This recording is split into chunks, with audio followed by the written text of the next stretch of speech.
இன்றே டவுன்லோட் செய்து உங்கள் ஃபேவரட் ஷோக்களை என்ஜாய் பண்ணுங்க. எதுக்கு இவன் கால் பண்றான்? சொல்றா. ராகவனுக்கு தூக்கம் வரலையா? நாம வேணா கொஞ்ச நேரம் பேசிட்டு இருக்கலாமா?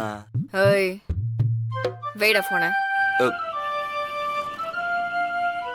கொஞ்சம் கூட ரொமான்ஸே வரமாட்டேங்குதுடா. வர வர என் வாழ்க்கையும் உன் வாழ்க்கை மாதிரி ஆயிப்போச்சு. ரொம்ப ட்ரையா போயிட்டு இருக்குடா. உன் வாழ்க்கையிலையாவது பொண்டாட்டி கூட பிரச்சனை, எனக்கு ஒரு பிரச்சனையும் இல்லை. எல்லாம் சரியானாலும் ட்ரையா போய்கிட்டு இருக்குது. எப்பதான் அந்த ரைட்டர் 4-5 லவ் சீன் எழுதுவானோ. ரொம்ப போர் அடிக்குதுடா. டேய் ஆத்தாடி, நீ இன்னும் போனை வைக்கலையா? நீ என்ன பேசுறியோ கேட்டுட்டு தான் இருந்தேன். நம்ம வீட்டுக்கு எதிர்த்தாப்புல விஜின்னு ஒருத்தி இருக்கா, ஞாபகம் இருக்கா? அவ எப்போ இங்க இருந்து கிளம்புறாளோ அது வரைக்கும் நம்ம வீட்ல லவ் சீன்ஸ் இல்லதான், புரியுதா? ஏய் வெய் வெய் வெய் வெய், அப்புறமா திட்டு, இப்போ ஒரு கண்டென்ட் வருது. ஏய் நீ என்னடா ஃபர்ஸ்ட் நைட் அதுவும் இங்க வந்து நிக்கிற? டேய் நீ வேற, அதை ஏன்டா கேக்குற? நான் நினைச்சது ஒண்ணு, ஆனா நடக்கிறது ஒண்ணு. நீயும் பிருந்தாக்கு தெரியாம எதுவும் மறைச்சு வச்சிருக்கியா?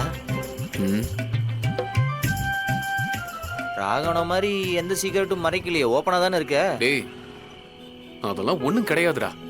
இது வேற. வேற என்ன? இந்த வீட்ல நம்ம முறைப்படி கல்யாணம் பண்ணிட்டு வாழ்ந்தா சாமி கிட்ட 48 நாள் விரதம் இருக்கேன்னு வேண்டி இருக்கேன். ஏய் யாரை கேட்டு விரதம்லாம் இருக்கணும்னு முடிவு பண்ண? நான் யார கேட்கணும்? ஏன் விரதம்? நான் தான் முடிவு பண்ணுவேன். ஏய் புருஷன் பொண்டாட்டிய வாழணும்னு முடிவு பண்ணிட்டா இப்படிலாம் இருக்கிறதுக்கு முன்னாடி புருஷன் கிட்ட முதல்ல கன்சல்ட் பண்ணணும். இங்க பாரு, இதெல்லாம் எனக்கு சரி வராது. சாமி எல்லாம் ஒண்ணும் கோச்சுக்காது. நம்ம என்ன இது சாமி விஷயம்னு சொல்ற? இத புரிஞ்சுக்காம இருங்க. என்ன? போங்க. நீங்க வேணா கட்டல்ல படுத்துக்கிறீங்களா? நான் வெளியே போய் படுத்துக்கிறேன். இனி யாரு எங்க படுத்தா என்ன? நான் தெருவிலே படுத்துக்கிறேன்.